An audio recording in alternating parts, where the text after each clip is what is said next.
সুবহানাহু ওয়া তাআলা বললেন, তুমি যেখানেই থাকো না কেন মৃত্যু তোমার সাক্ষাৎ করবেই, যে জায়গায় থাকো না কেন।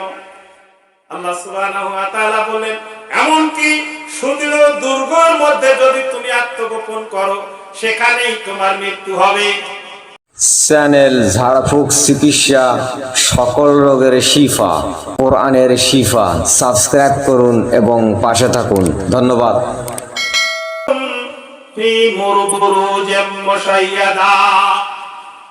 আল্লাহ সুবহানাহু ওয়া তাআলা বললেন, তুমি যেখানেই থাকো না কেন মৃত্যু তোমার সাক্ষাৎ করবেই, যে জায়গায় থাকো না কেন। আল্লাহ সুবহানাহু ওয়া তাআলা বলেন, এমনকি সুদৃঢ় দুর্গের মধ্যে যদি তুমি আত্মগোপন করো সেখানেই তোমার মৃত্যু হবে। মুসনাদে আবি হাতেমে ইবনে আব্বাস রাদিয়াল্লাহু তাআলা আনহু বর্ণিত একটা হাদিস, বিশ্বনবী মুহাম্মদুর রাসূলুল্লাহ সাল্লাল্লাহু আলাইহি সাল্লাম বলেছেন, কোন এক যুগে একজন ব্যক্তি ছিলেন, মহিলা, যিনি অনেক সম্পদের মালিক ছিল। আর পরে তার ঘরের মধ্যে একটা এরকম ছেলে ছিল, যে ছেলেটা ওই পরিবারের দেখাশোনা করত, পরিচারিকা হিসেবে দেখাশোনা করত। আর মহিলা ছিল সন্তান সম্ভবা। মহিলা একটা সন্তান প্রসব করলেন। সন্তান প্রসব করে এবার ওই ছেলেটিকে ডাকলেন একটা আলোর জন্য, আলোর ব্যবস্থা করার জন্য। ছেলেটা এবার সেখান থেকে বের হলেন। বের হয়ে যখন তিনি বাহির হয়ে যাবেন বাড়ি থেকে, বাড়ির দরজায় দেখতে পেলেন একজন লোক দাঁড়িয়ে আছে। জিজ্ঞাসা করলেন, বালক যারা কই, যে আমি আলোর সন্ধানে যাচ্ছি, আমার মালিকা একটা সন্তান প্রসব করেছে, এই সন্তানটির এখন আগুনের প্রয়োজন, আলোর প্রয়োজন, এই জন্য আমি আলোর জন্য যাব। দরজায় দাঁড়ানো ব্যক্তি বললেন, তাহলে তুমি আলোর জন্য যাবে, তবে একটা খবর নিয়ে যাও। কি খবর? খবর হলো যে বাচ্চাটা জন্ম নিয়েছে, বাচ্চাটা কি বাচ্চা? বলল কন্যা শিশু। বলল বালক, এই কন্যা শিশু একদিন বড় হবে, বড় হওয়ার পরে অত্যন্ত সুন্দরী সুশ্রী হবে, তবে এই কন্যা সন্তানের সঙ্গেই তোমার বিয়ে হবে। কেমন কথা! শুধু তাই নয়, বাড়ির দরজায় দাঁড়ানো ব্যক্তি আরো বললেন, এই কন্যা সন্তানটি সুন্দরী হওয়ার কারণে অনেক পুরুষের সঙ্গে, প্রায় শতাধিক পুরুষের সঙ্গে সে প্রেম নিবেদন করবে, শতাধিক পুরুষের সঙ্গে সে মেলামেশা করবে, এরপরে তোমার সাথে বিয়ে হবে। বিয়ে হওয়ার পরে এই সুন্দরী কন্যাকে নিয়ে তুমি তোমার ঘর সংসার যখন করবে, ওই ঘরের মধ্যে একটা মাকড়সা দেখতে পাবে। ওই মাকড়সার হাতে তোমার ওই স্ত্রীর মৃত্যু হবে। ছেলে এবার এই কথা শুনে, সুন্দরী কন্যা তো বটেই, তবে তার মনের মধ্যে ঘৃণা জন্ম নিল। এই সুন্দরী কন্যা শতজন মানুষের সঙ্গে মেলামেশা করবে, এরকম একজন নারীর সঙ্গে আমার বিয়ে হবে, কেমন কথা! এই জন্য সে মনে করলো, যাতে এরকম কন্যা সন্তানের সাথে আমার বিয়ে না হয়। দ্রুত ফেরত গেলেন। ফেরত যাওয়ার পরে কন্যাটিকে হত্যা করার জন্য তার পেটের উপর আঘাত করলেন, পেটটা চিরে দিলেন, দিয়ে দৌড়ে পালিয়ে গেলেন। পালিয়ে চলে গেলেন এমন একটা এলাকায় চলে গেলেন, কয়েকটা নদী পার হয়ে চলে গেলেন, বিদেশে চলে গেলেন। কয়েক বছর যাবত ওই বিদেশে এসে থেকে গেল। এইদিকে মহিলা, তার কন্যা সন্তান আঘাতপ্রাপ্ত হয়েছে, পেট ছিঁড়ে দিয়েছে। তিনি চিকিৎসার ব্যবস্থা নিলেন। চিকিৎসার ব্যবস্থা নিয়ে ওই সুন্দরী কন্যা সন্তানটিকে ভালো করে তুললেন। কন্যাটা ভালো হয়ে গেল। কিছুদিন পরে কন্যা আস্তে আস্তে বড় হতে লাগলো। বড় হলো কন্যা সন্তান। এরপরে ওই যুবক বিদেশে সে তার চাকরি করতে লাগলো, টাকা পয়সা অর্জন করতে লাগলো, অনেক টাকা পয়সার মালিক হয়ে গেল। প্রায় যুগ পার হয়ে গেল। যুবক এবার মনে করলেন, অনেক দিন হয়ে গেল, বিদেশে টাকা পয়সার মালিক হয়ে গেলাম, এবার এই টাকা পয়সা নিয়ে আমি দেশে যাব। দেশে যাওয়ার পরে বিবাহ শাদী করব, ঘর সংসার করব। যুবক চলে আসলেন বিদেশ থেকে।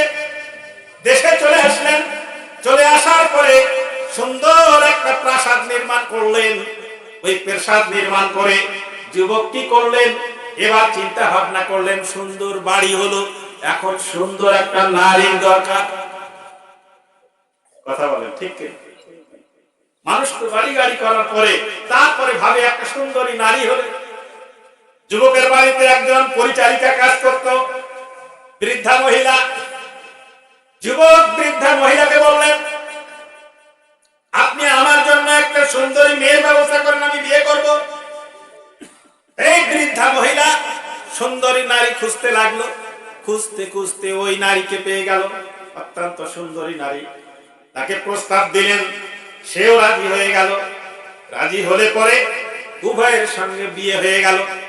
বিয়ে হয়ে যাওয়ার পরে যুবক তার স্ত্রীকে নিয়ে ঘরের মধ্যে যখন বাসর রাত কাটাবেন, সেই সময় উভয়ের মধ্যে নিজেদের বর্ণনা হচ্ছে। বর্ণনার মধ্যে সে তখন তার জীবনী বলছে, আমি কেন এতদিন দেশে ছিলাম না, বাহির দেশে আমি কেন গিয়েছিলাম। নিজের জীবনী বর্ণনা করলেন। ঘটনা এই ঘটনার কারণে আমি বিদেশে গেছিলাম, বিদেশ থেকে এসে আমি টাকা পয়সা নিয়ে বাড়ি করেছি। এবার যুবক কি করলেন, যুবক যখন তা বর্ণনা করলেন, তখন এই মহিলা তখন তার কথা বর্ণনা করলেন। আমার জানা নেই, মা গল্প করেছিল এই ঘটনা, এইরকম করে তার উপর যা হয়েছে। মহিলা যখন এরকম কথা বললেন, যুবক তখন মনে করলেন, তাহলে কি তুমি 100 পুরুষের সঙ্গে মেলামেশা করেছো? তা আমার জানা নেই। 100 হবে কি কম হবে বেশি হবে এটা আমার জানা নাই, তবে অনেক পুরুষের সঙ্গে আমার মেলামেশা হয়েছে। ততক্ষণে যুবক চিন্তা করলেন তার সঙ্গে বিয়ে হয়েছে, প্রেমের আদান প্রদান হয়েছে। যুবক চাইলেন, তাহলে তোমার পেটটা আমাকে দেখতে হবে।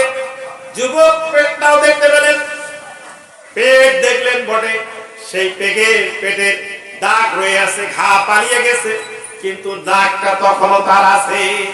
ঘা পালায় দাগ।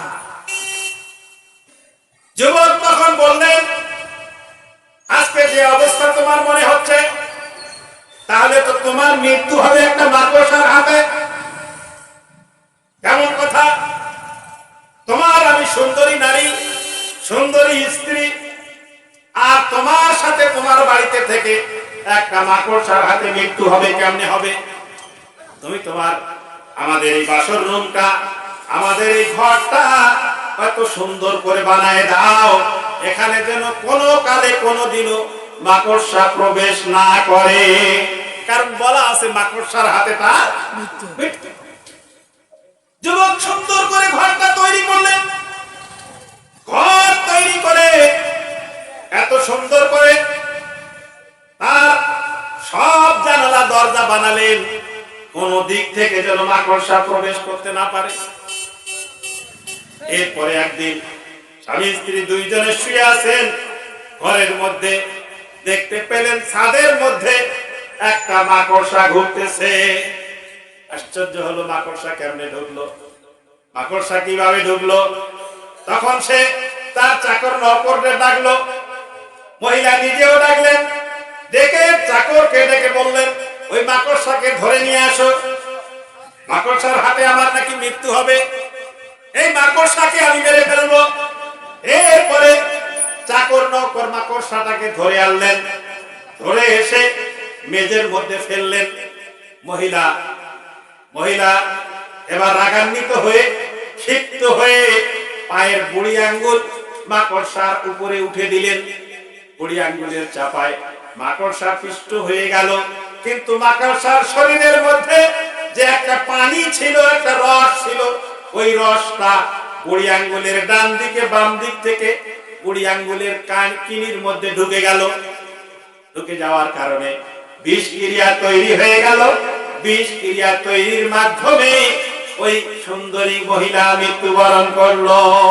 আল্লাহ সুবহানাহু ওয়া তাআলা সে কথাই বলেছেন, আইনামা তাকুনু ইউদরিকুমুল মাউত ওয়ালাউ কুনতুম ফি বুরুজিম মুশাইয়াদা।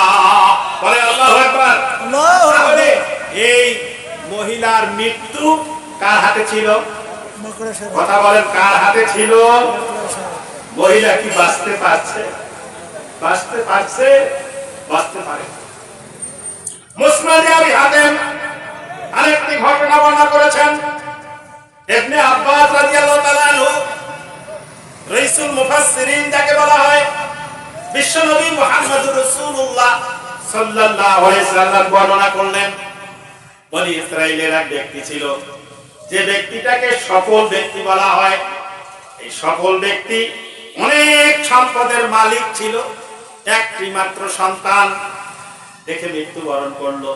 সন্তান সম্পদের মালিক হয়ে গেল, উত্তরাধিকার সূত্রে সম্পদের মালিক হয়ে সন্তান যত্রতত্র সম্পদগুলো ব্যয় করতে লাগলো। এক বাপের এক বেটা, কি যদিও হয় ভালো, বেশি হয় ঠেটা। এক বাপের এক বেটা, যদিও অনেকে ভালো, বেশিরভাগে ঠেটা। ফলে যত্রতত্র ব্যয় করতে লাগলো। প্রতিবেশীরা নিষেধ করতে লাগলেন, যুবক, তোমার পিতা অত্যন্ত কষ্ট করে সম্পদ কামাই করেছে, বিশাল সম্পদের মালিক হয়েছে, আজকে তুমি সম্পদের উত্তরাধিকার সূত্রে মালিক হওয়ার পরে সম্পদগুলো নষ্ট করতেছো।